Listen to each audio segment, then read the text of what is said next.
ऐसा होगा सड़क पर कहीं भी रख दिया जाएगा, वाहन आएगा उसको पता ही नहीं होगा, आएगा चलेगा उसके ऊपर से निकलेगा तो उसका वेट कितना है वो पता लग जाएगा। तो एक ऑटोमेटिक पोर्टेबल स्केल ये अभी 45 खरीद लिए गए हैं और इन 45 को प्रयोग करने के बाद अगर ये सफलतापूर्वक काम करेंगे तो इसको बड़े स्केल के ऊपर खरीद करके हर सड़क पर, हर नाके पर, सड़क के ऊपर रखा जाता है। केवल उसकी ऊंचाई 1 इंच से भी कम होती है और वो टेपर होता है, वाहन को पता भी नहीं लगता है।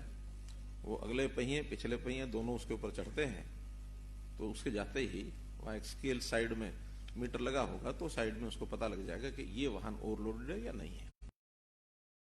वाहन की आगे जानकारी दे दी जाएगी कि वाहन ओवरलोडेड है, जो एक्शन लेना ले। वाहन को ही नहीं पता लगेगा मेरा वेट कहां हो गया, वरना तो अगर कांटे पर जाता तो उसको पता ही है, वो अपना सिस्टम सेट करके जाता है।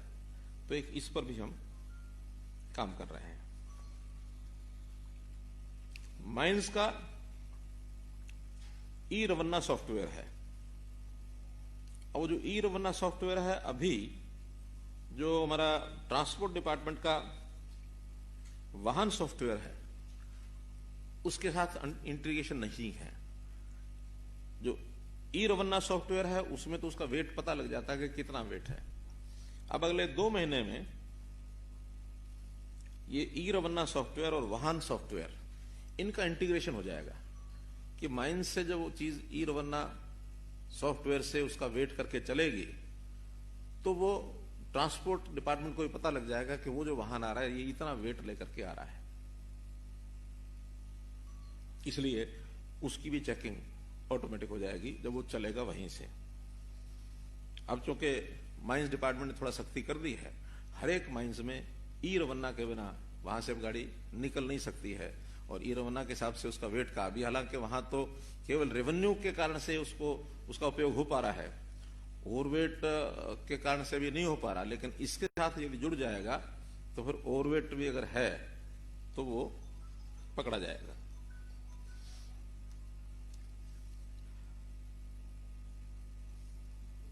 आरटीए की चेकिंग वाली जो टीम है वो टीम भी गड़बड़ न करे तो अब कोई भी इंस्पेक्शन के लिए इंस्पेक्टर निकलेगा तो उसकी बॉडी पर बॉडी कैमरास लगे होंगे और बॉडी कैमरा लगने के बाद वो उनकी आपस में बातचीत क्या हुई है, उसने क्या देखा है, क्या लिया, क्या दिया, वो सारा उस बॉडी कैमरा में फिट हो जाएगा।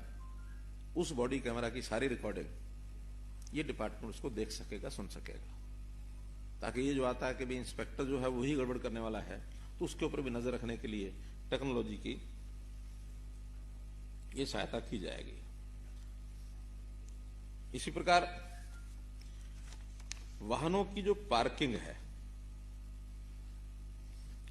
शहरों में पार्किंग की कई जगह पर बहुत बुरी हालत है, पार्किंग के स्थान नहीं बने हैं, ये जिम्मेवारी भी डीटीओ की ही होगी कि वो अलग अलग संस्थाओं के माध्यम से जिनकी पहले जिम्मेवारियां हैं, चाहे यूएलबी की है, चाहे एचएसडीपी की है, तो वो सारा उनके साथ करा के तालमेल बैठा के वो काम भी डीटीओ का होगा, क्योंकि भी ट्रांसपोर्ट से जुड़ी हुई चीज है कि पार्किंग की व्यवस्था ठीक हो जाए।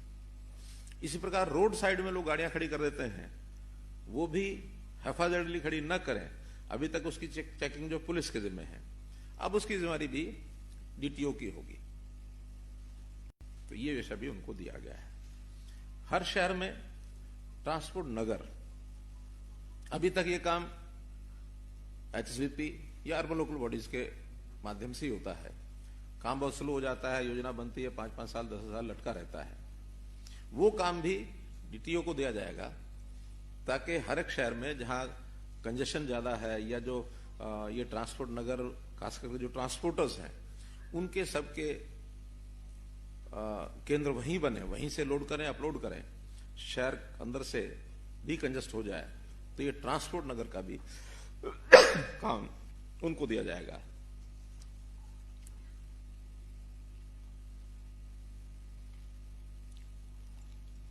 विषय बहुत बड़ा है, काम बहुत बड़ा है, ये लाइन बहुत बड़ी है।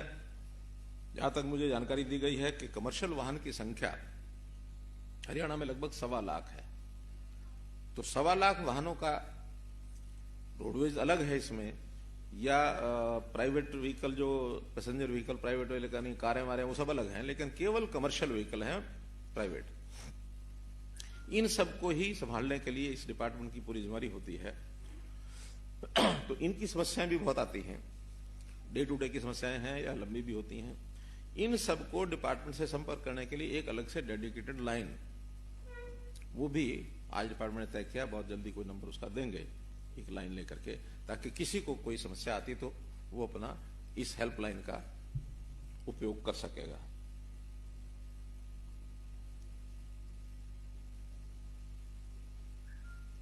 अब जब इतना बड़ा ये काम बढ़ जाएगा तो अभी तक तो स्टाफ सारा, ये जो आरटी ऑफिस सोकल आज हैं, इनका पूरे प्रदेश में 627 का स्टाफ है, जो कि बहुत कम है। एक जिले में 30 भी नहीं बैठते। तो इस स्टाफ को बढ़ाया जाएगा एज पर रिक्वायरमेंट, और अगले 1 साल के अंदर ये सब भर्तियां की जाएंगी। जब तक भर्तियां पूरी नहीं होती तो आवश्यकता अनुसार डेपुटेशन पर जितने लोग आवश्यक होंगे वो दिए जाएंगे। जैसे ही भर्तियां हो जाएंगी तो डेपुटेशन के लोग वापस अपने अपने डिपार्टमेंट में ये चले जाएंगे। तो मोटे तौर पर एक ये शुद्धि का काम शुरू करने के लिए आज नवरात्रि का पहला दिन ये छांटा गया है, और हर अगले काम के लिए बाकायदा डेट्स तय कर ली गई हैं। आज से ही वो सब चीजें शुरू हो जाएंगी। है मेरे पास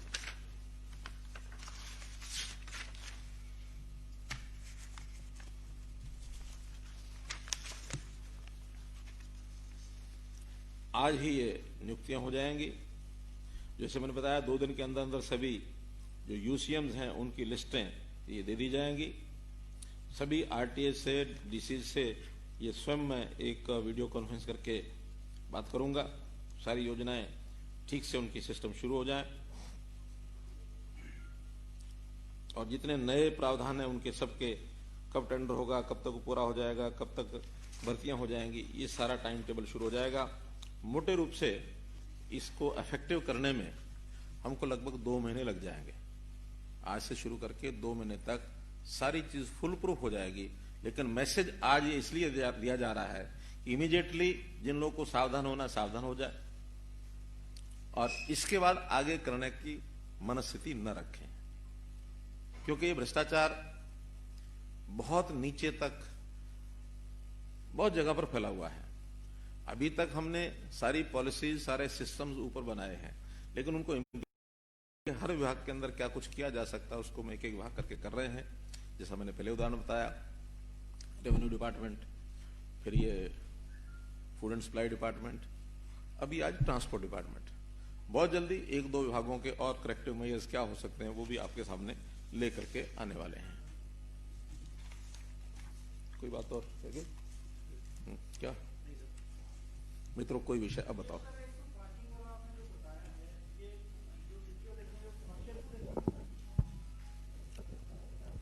पार्किंग स्थल कितने निर्माण होने चाहिए?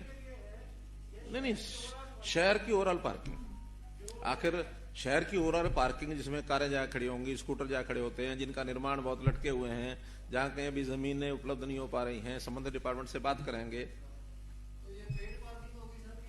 हाँ, सभी वो तो कमर्शियल पार्किंग होती, पेड ही होती सब जगह। फ्री पार्किंग का कोई अर्थ नहीं है, क्योंकि आज पार्किंग स्थल जहां बनाने होंगे जमीन की कीमत बहुत है, कंस्ट्रक्शन बहुत होती है। हाँ, वहां पर कुछ कमर्शियल एक्टिविटीज उन पार्किंग के साथ जोड़ दी जाती है ताकि कुछ इनकम वहां से हो जाए, बाकी पार्किंग्स का भी पेड पार्किंग में से इनकम हो जाए, क्योंकि कोई भी चीज है वो एक पीपी मॉडल पर ही होगी। पीपी, हाँ, मार्च 2005 तक ये डीटीओ ही होते थे, फिर ये आरटीए बने। पहले बंसीलाल जी की सरकार में आरटीए 4 थे, फिर चौटाला साहब के टाइम में 20 डीटीओ बन गए, जो हर जिला में बन गए। फिर आपने इस पर हैमरिंग की, भ्रष्टाचार पे हैमरिंग करने के लिए आरटीए सेक्रेटरी एसएस होते थे, फिर आपने एडीसी को दे दिया। तो आपका जो बार बार इस पर हमला करने का प्रयास है भ्रष्टाचार पे, उस पे अभी तक मुझे लगता है क्योंकि सफलता नहीं मिल पाई, तभी हम उस पुराने सिस्टम पे डीटीओ पे जा रहे हैं। देखिए, आरटीए का मतलब होता है रीजनल ट्रांसपोर्ट अथॉरिटी। रीजन होता था 4-5 जिलों को मिला करके, जैसा आपने स्वयं बताया कि उन्होंने फिर डीटीओ के बाद आरटीए इसलिए बना दिए थे कि भी अब डीटीओ की शायद समझिए इतनी जरूरत नहीं है, इसलिए 5-5, 6-6 जिलों को, 4-4 जिलों को मिला करके आरटीए। लेकिन आज प्रैक्टिकल सब जिलों में ऑफिसर है और उसको आरटीए कहते हैं, तो प्रैक्टिकली वो आरटीए है नहीं, वो डिस्ट्रिक्ट का ही ऑफिसर है। आरटीए तब थे जब 4-4, 5-5, 6-6 जिलों को मिलाकर थे। जैसे आज हमारे डिविजनल कमिश्नर है, वो 4-4, 5-5 जिलों को मिलाकर हैं। डिप्टी कमिश्नर एक जिले का है, तो जब एक जिले का अधिकारी है तो इसका नाम डिस्ट्रिक्ट ट्रांसपोर्ट ऑफिसर इसलिए किया है। आरटीए जिले का था, काम तो कमर्शियल एक्टिविटीज को जो अन्य तरीके से हो रही है उसको रेगुलेट करने का था। भ्रष्टाचार पे चोट करने के लिए 6 साल में आपने जीरो टॉलरेंस की नीति बना के रखी, फिर भी आज आप ये कह रहे हैं कि इनमें भ्रष्टाचार बहुत नीचे स्तर तक है। इस पे पुलिस ने भी ओवरलोडिंग वाला एक बहुत बड़ा ग्रुप पकड़ा था जिसमें कुछ अफसरों के भी नाम आए थे। मैं जानना ये चाह रहा हूं कि आपकी इतनी सख्ताई के बावजूद 6 साल में हम भ्रष्टाचार ट्रांसपोर्ट में कैसे नहीं रोक पाए? देखिए, नहीं रोक पाए ऐसा नहीं है, लेकिन बहुत चीजें हमने अभी तक तो सिस्टम जैसे बदलना है, पॉलिसी बदलनी है, कानून बदलना है, आज हम स्टेट के लेवल पर लगे रहे और अब एक या नीचे तक देखिए कोई भी काम है वो ओवरऑल आप कहें कि एक ही दिन में सब हो जाता है, ऐसा नहीं होता है। ये बहुत धीरे धीरे काम करने का है और इसमें जो गलत प्रवृत्ति के लोग हैं उनको भी 2 तरीके से ठीक किया जा सकता है, बल्कि 3 तरीके कह सकते हैं। एक तरीका होता है कि करेक्टिव मेजर्स, ठीक करना, सिस्टम ठीक करना। सिस्टम ठीक हमने किया, आज संयोग से टेक्नोलॉजी की जमाना है तो सिस्टम ठीक हो गया। दूसरा होता है उसको थोड़ा सा एक पब्लिकली अवेयर करना और उसको थोड़ा इंस्पायर करना कि देखो भ्रष्टाचार ठीक नहीं है, आखिर प्रदेश के हित में यही है कि भ्रष्टाचार से दूर रहे, अपनी शुद्ध कमाई वो हम करें, कहां।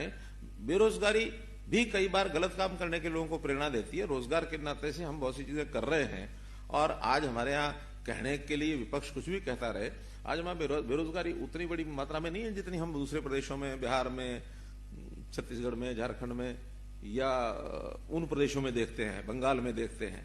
तो हमारे यहाँ उस प्रकार का मामला नहीं है। तीसरा, जो फिर भी ना माने फिर होता दंडात्मक कार्रवाई। तो ये मिला जुला सारा मामला चलाना पड़ेगा, हर किसी को दंड देना, बाकी काम करने नहीं, ऐसा नहीं है। करेक्टिव मेजर्स भी करने हैं, टेक्नोलॉजी का भी सहारा लेना है, लोगों को समझाना भी है, वार्न भी करना है। और हम अगर आगे ठीक हो जाए तो पिछली चीजों को थोड़ा थोड़ा जितना करना होगा दंडात्मक करते रहेंगे। अब पीछे चीजों के पीछे पड़े रहेंगे, आगे ठीक नहीं करेंगे तो उसका हेतु हल नहीं होता है। वरना तो लगातार सरकार इसी काम में लगी हुई है। आगे ठीक कैसे करना, हम इसके ऊपर चल रहे हैं और इसके लिए बहुत काम करना, मेहनत करनी पड़ती है। अभी तो हम जो परिवार पहचान पत्र का विषय ला रहे हैं, जब वो फुल फ्लेज्ड आएगा आप देखना बहुत सी चीजें ठीक हो जाएंगी, उसमें बहुत चीजें ठीक होंगी। लेकिन वो थोड़ा लेट चल रहा है, बड़ा काम है, बीच बीच में और चीजें आती हैं। हमारा आईटी डिपार्टमेंट, इसको भी हम थोड़ा सा और चुस्त दुरुस्त कर रहे हैं। आईटी डिपार्टमेंट भी जितना बड़ा आज के सिस्टम के हिसाब से चाहिए वो भी हमारा नहीं है। तो ऐसी चीजें एक एक करके ठीक होती हैं। भर्तियां करनी पड़ती हैं, भर्तियों में ठीक आदमी करने पड़ते हैं। अब पिछले साल हमने लगभग 84-85 हजार लोगों की भर्ती की 5 साल में। 5 साल में कभी भी 85 हजार लोगों की भर्ती नहीं हुई। अब इस समय फिर भर्तियां शुरू होंगी तो लगभग 1 लाख की भर्तियां इस 5 साल में होंगी। हमारे 4 लाख के सारे स्ट्रक्चर में अगर ये 2 लाख लोग ठीक ठाक जब आएंगे तो आधी समस्याएं तो वैसे ही खत्म हो जाएंगी। सीएम साहब,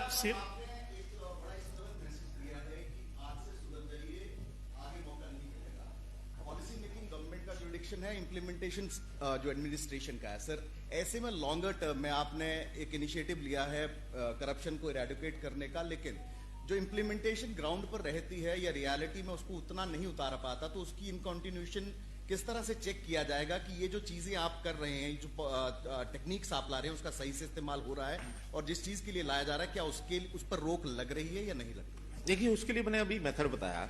पहली बात तो यह है कि इस विषय को इंडिपेंडेंटली एक्सक्लूसिव डेडिकेटेड जो व्यवस्था की है। वरना ये जो हमारे आरटीएस थे ये मुख्य काम तो अपना दूसरा करते थे, ये एडिशनल काम होता था। तो एडिशनल काम से हटा करके इसका इंचार्ज एक एक्सक्लूसिव डेडिकेटेड बनाया।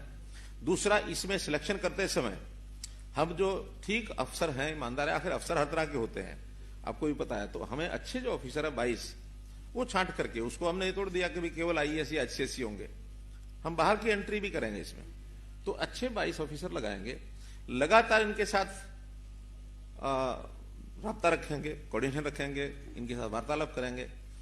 जिलों में कई चीजें हम अलग अलग कर रहे हैं, जैसे हमने ETOs, ये ETOs नहीं, ये अपने जिला परिषद के COs जिला परिषद एकदम अलग किए, पहले कभी थे, ताकि ये ग्रामीण क्षेत्र की डेवलपमेंट का काम केवल इनके माध्यम से ही हो।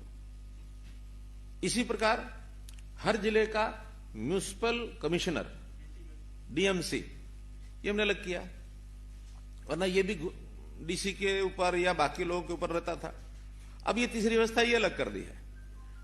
फील्ड में ऐसे जिला अनुसार अलग अलग चीजों को ठीक करने के लिए एक जिम्मेवार टीम, डिसेंट्रलाइजेशन ये जरूर करना पड़ेगा। आज हर छोटी बड़ी चीज चंडीगढ़ से चलती है, तो चंडीगढ़ से चलने के बजाय इनको हम स्टेट की बजाय एक एक चीज को डिस्ट्रिक्ट लेवल पर मजबूत करें, और जब डिस्ट्रिक्ट लेवल पर मजबूत होगी तो वहां जो लोग हैं काम करने वाले, चाहे जनप्रतिनिधि हो चाहे ऑफिसर हो, उस टीम में वो लोग काम करें। अभी तो हमने हर एक छोटी इकाई का बजट, ये अपना बजट बनाए, और जो उनकी इनकम, जितने ग्रांट्स हम देते हैं, चाहे वो स्टेट फाइनेंस से देते हैं चाहे सेंट्रल फाइनेंस कमीशन से देते हैं, ये उनकी एक इनकम है, बाकी इनकम की चिंता वो खुद अपनी करें। बहुत स्कोप है वहां भी, लोकल बॉडीज के इनकम बढ़ाने के बहुत ही तरीके हैं, अभी तक वो बढ़ाते नहीं है। क्यों? स्टेट दे देगा, जब मांगेंगे तब दे देगा।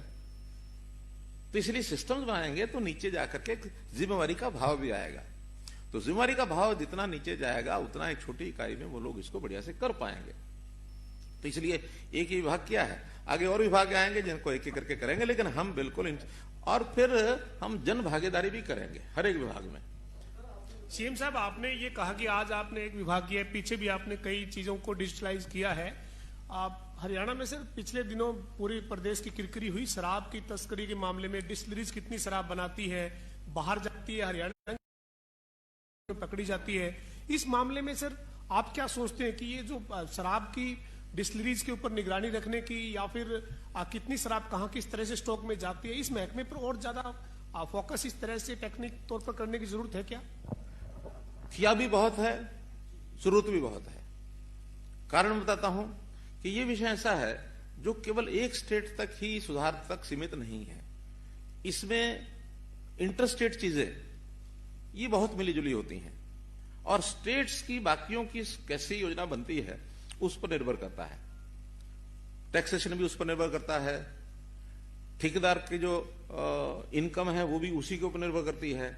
आज एक ठेकेदार उसको अगर ठीक से पॉलिसी बना करके यहां हम न लगाएं तो तुरंत दौड़ करके वो आसपास की स्टेट में पहुंच जाएगा, देर नहीं लगती उसको।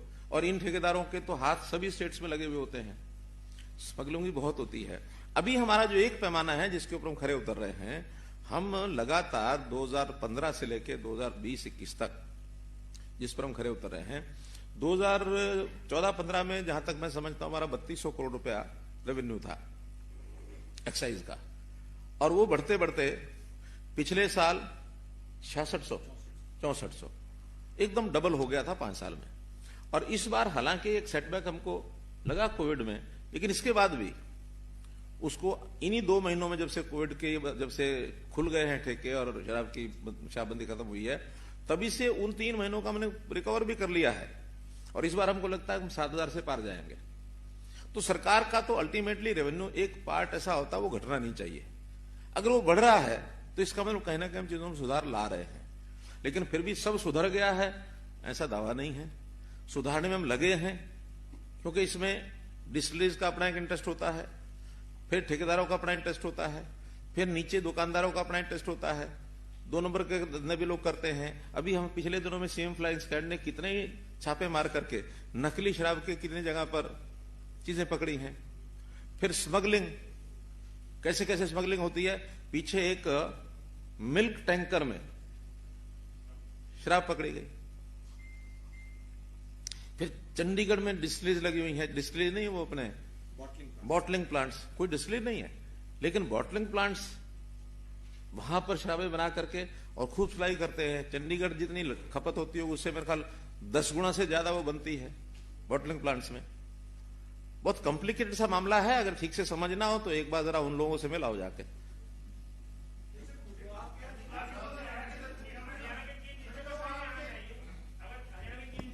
फिर तो कंट्रोल हो जाएगा। नहीं, हम करेंगे पूरा करेंगे, लेकिन सिस्टम भी चलता रहे। अब माने हमने कोई चीज ऐसी कर दी कि जिसमें से सिस्टम ही टूट जाए। सपोज हमारे ऑक्शन में 4 ठेकेदारी भाग गए हैं, ठेका लेने वाला ही कोई नहीं हुआ, तो आप तो जाओगे नहीं ठेका लेने। एक सुझाव ये है, गवर्नमेंट शॉप दिल्ली में जैसे एक सुझाव ये है, मैं कह रहा हूं एक सुझाव ये है, लेकिन वो कहीं सफल होता है कहीं नहीं होता है। वहां भी आपको पता सरकारी सिस्टम में क्या होता है। हमने कितने काम करके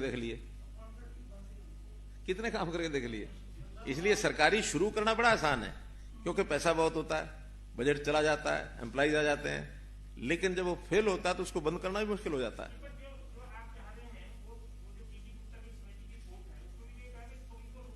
आसानी से रोका जा सकता है, जो स्मगलिंग गैर तरीके से हो रही है, केवल उस पर अगर फोकस कर लिया जाए। उस कर रहे हैं, उस पर वो जो जितनी भी रिकमेंडेशंस हैं एक एक करके उसका प्रावधान कर रहे हैं। अब मैंने डिस्टिलरीज में सब जगह सीसीटीवी कैमराज लगाए हैं, सब जगह पुलिस की टीमें, एक्साइज सेक्शन डिपार्टमेंट की टीमें वहां दिन रात पहरा देती हैं, सब करते हैं। लेकिन मैंने बताया ना, दूसरे प्रदेशों से क्या होकर के कब चला जाता है इसका पता नहीं लगता है।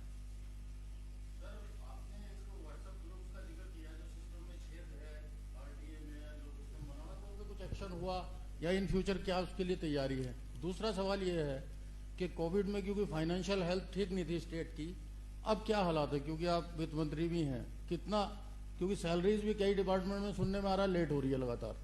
देखिए, सैलरीज तो कहीं लेट नहीं हो रही, इक्का दुक्का किसी डिपार्टमेंट में आउटसोर्सिंग वगैरह में कोई ठेकेदार के माध्यम से आया, एक आध जगह कहीं हुई हो तो हुई हो, नहीं तो सैलरीज हम सबसे पहले उसको स्टैगर किया था हमने कि जो सैलरीज पहले सप्ताह दे देते थे तो वो हमने अप्रैल में उसको 23-24 तारीख तक स्टैगर किया था। बाद में फिर उसको और 2-4 दिन कम किए। आज शायद 15 दिन के अंदर सैलरी पूरी हो जाती है, पेंशन चली जाती है, रीपेमेंट तो ऑटोमेटिक होती है वो चली जाती है, इंटरेस्ट चला जाता है, सब्सिडी भी जानी होती है, बल्कि 2 महीने हमारी पावर डिपार्टमेंट की सब्सिडी नहीं गई थी वो देनी शुरू कर दी है। अभी सारा असर पड़ा है वो डेवलपमेंट के कामों पर पड़ा था, लेकिन अब वो भी हमने शुरू कर दिए हैं। अब बहुत ज्यादा अंतर नहीं है, 1-2 डिपार्टमेंट की कमी है, जैसे हमारी अभी रोडवेज का घाटा अभी कवर नहीं हुआ है। ऐसे ही जीएसटी का क्या है? जीएसटी सर पिछले महीने बराबर आ गया। हाँ, डीजल पेट्रोल का वैट 2 महीने से पिछले साल से बेहतर हो गया। एक्साइज का आप बताई चुके सर। एक्साइज ठीक हो गया, जीएसटी ठीक हो गया, वैट ठीक हो गया, माइनिंग भी अब ठीक हो गई। पिछले महीने 338 करोड़ रुपया माइनिंग का हमें आया, जो उससे पिछले साल का ये महीना था 330 करोड़ था। तो माइनिंग ठीक हो गया है। अब केवल रोडवेज को छोड़ करके, और मैं समझता हूं बाकी प्राय जो हमारे सोर्सेज थे वो सब ठीक हो गए।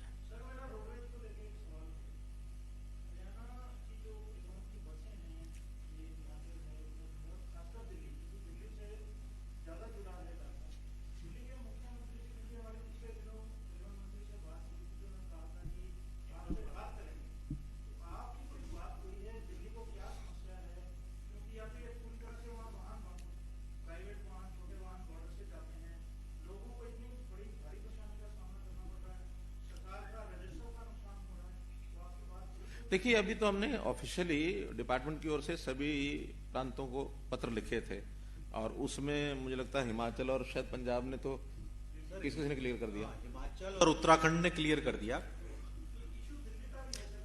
अभी मेरी बात नहीं हुई है, एक बार जरा अपने आप उनकी ओर से रिस्पॉन्स आ जाए, क्योंकि बाकी स्टेट्स ने भी अभी किया है, तो एक बार बाकी स्टेट्स का भी हम देख रहे हैं, सबका आ जाए। दिल्ली बात करनी पड़ेगी तो करेंगे, क्योंकि है तो ये म्यूचुअली।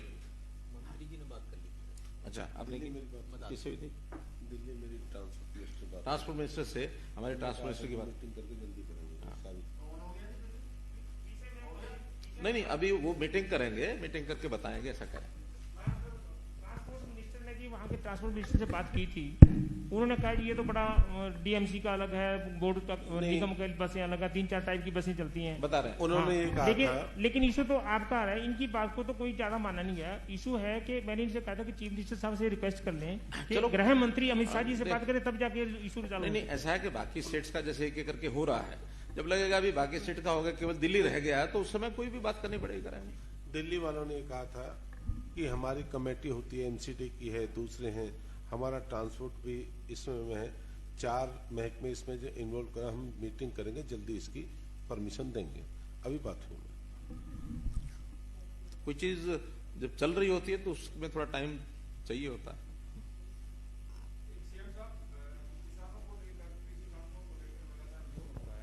और एमएसपी पर यह बात भी कही जा रही है नेताओं की तरफ से कि प्रधानमंत्री ने कहा है तो एमएसपी पर जो है खरीद होगी।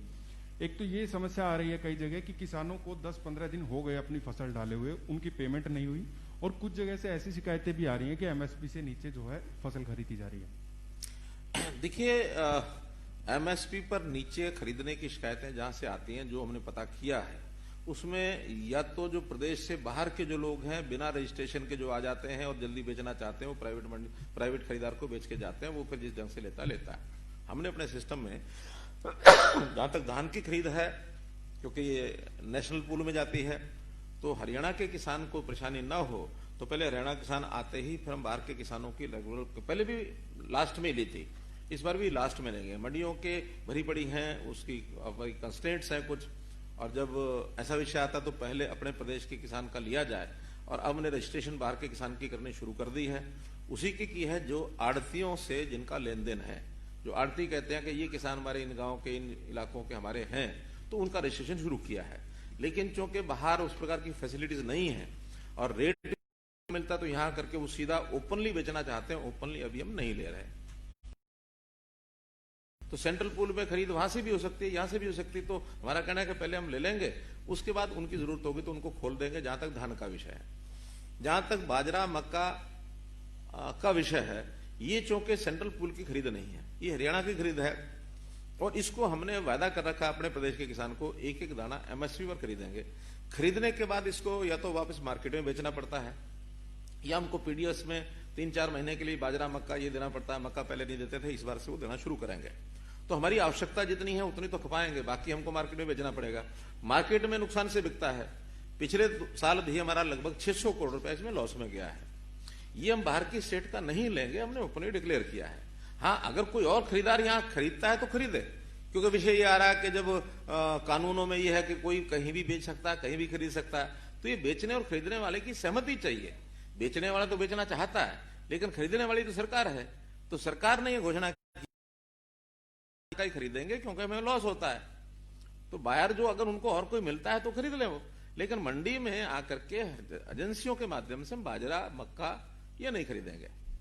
जहां तक पेमेंट का विषय है, पेमेंट शुरू में, चूंकि हर वर्ष हर बार मैंने देखा है कि शुरू में जो 4-5 दिन की खरीद होती है उसमें समय थोड़ा लगता है, और अब चूंकि सिस्टम्स नए प्रकार के सारे बन रहे हैं पोर्टल में, अब पेमेंट चूंकि धीरे धीरे किसान को डायरेक्ट जाने लगी है। पहले समस्या नहीं थी, जितना आया आड़ती को पैसा दे दिया, आड़ती बल्कि एक बीसीए होता था, बीसीए वहां मंडी में एक एजेंट होता था, उस एजेंट को सारी पेमेंट देते थे, एजेंट आगे फिर आड़तियों में बांटता था, आड़ती फिर किसानों में बांटते थे, लेकिन बहुत बड़ा पैसा उसमें से कमीशन के नाते से कट कट करके किसान को पहुंचता था, किसान को राशि कम जाती थी। अब जब से प्रावधान आया कि नहीं, सीधा किसान को देना है, किसान अगर कहेगा कि मेरा पैसा आड़ती के माध्यम से दो तो आड़ती को देंगे। अभी लगभग 25% 30% किसान ऐसे हैं जिन्होंने कहा कि हमारा पैसा आड़ती के थ्रू दो, वो आड़तियों को जाएगा, बाकी सब किसानों को जाएगा। अब चूंकि सीधा किसान को जा रहा है, इसलिए आड़ती के खाते में पैसा कम आ रहा है, तो इसलिए भी वो कहते हैं हमारा पैसा नहीं आया, पैसा नहीं आया। आज की रेट में 1000 करोड़ रुपया ये रिलीज हो चुका है फूड सप्लाई के डिपार्टमेंट के आंकड़ों के हिसाब से। जिस दिन आई फार्म अप्रूव होता है, उस आई फार्म अप्रूव होने के 3 दिन के अंदर पेमेंट रिलीज होती है, ये नियम है। अब वो किसान समझता है कि मेरी बिक्री जिस दिन हुई उसके 3 दिन में मिलेगा, ऐसा नहीं है। उसके 4 दिन के बाद तो आई फार्म अप्रूव होता है, क्योंकि उसकी बोली लगती है, फिर उसकी भराई होती है, फिर उसकी वहां से लदान होता है, मिल में जाता है, जे फार्म कटता है, आई फार्म कटता है। आई फार्म वहां से जब पहुंच जाता है मिल में आई फार्म हो जाने के बाद फिर जो डीएम है, डिस्ट्रिक्ट मैनेजर ऑफ एजेंसी, वो उसको तब अप्रूव करता है और उसमें 4 दिन लगते हैं। तो अल्टीमेटली तो किसान के बेचने से और पेमेंट में 7 दिन का समय लगता है। हमने घोषणा की थी कि आई फार्म अप्रूव होने के 3 दिन में पेमेंट मिलेगी।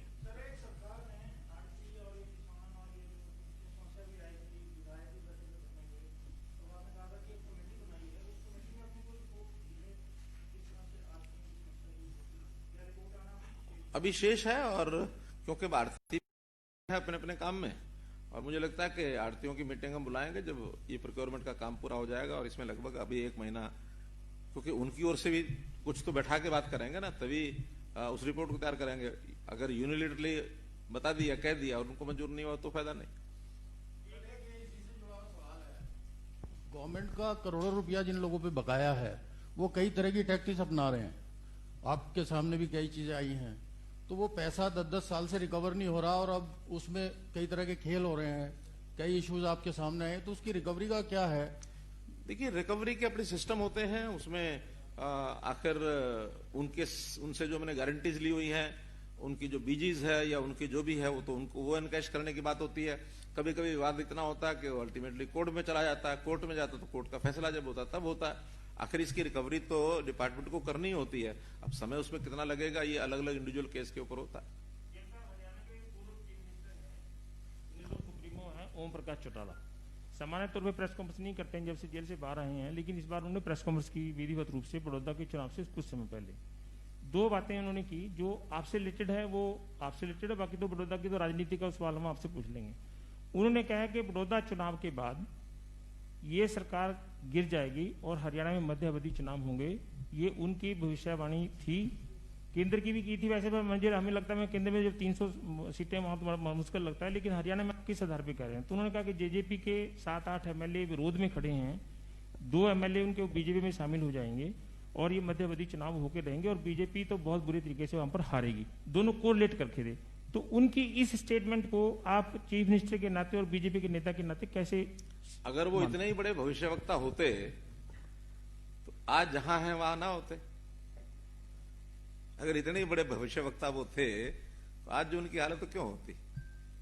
और दूसरा, बड़ौदा चुनाव तो अल्टीमेटली 3 नवंबर को होना ही होना है, 10 नवंबर को चुनाव भी होना है, रिजल्ट भी आना है, कोई दूर तो है नहीं, इसमें कोई 5 साल 10 साल थोड़े ही है, 1 महीने की बात है। तो आप भी इंतजार कर लो, वो भी कर लें। ये मंत्री मुख्यमंत्री की मानते, मुख्यमंत्री की अफसर नहीं मानते, कहते सरकार उनकी सरकार जैसे काम करती थी वैसी सरकार हमारी काम नहीं करती है। उनकी सरकारों के जो कारनामे थे वैसे कारनामे हम करते नहीं हैं, इसलिए जनता को उनकी सरकार का आभास और प्रकार का था, हमारी सरकार का आभास और तरह का है। ठीक है ना? तो सरकारें कैसी होती हैं ये मूल्यांकन जनता ने करना है।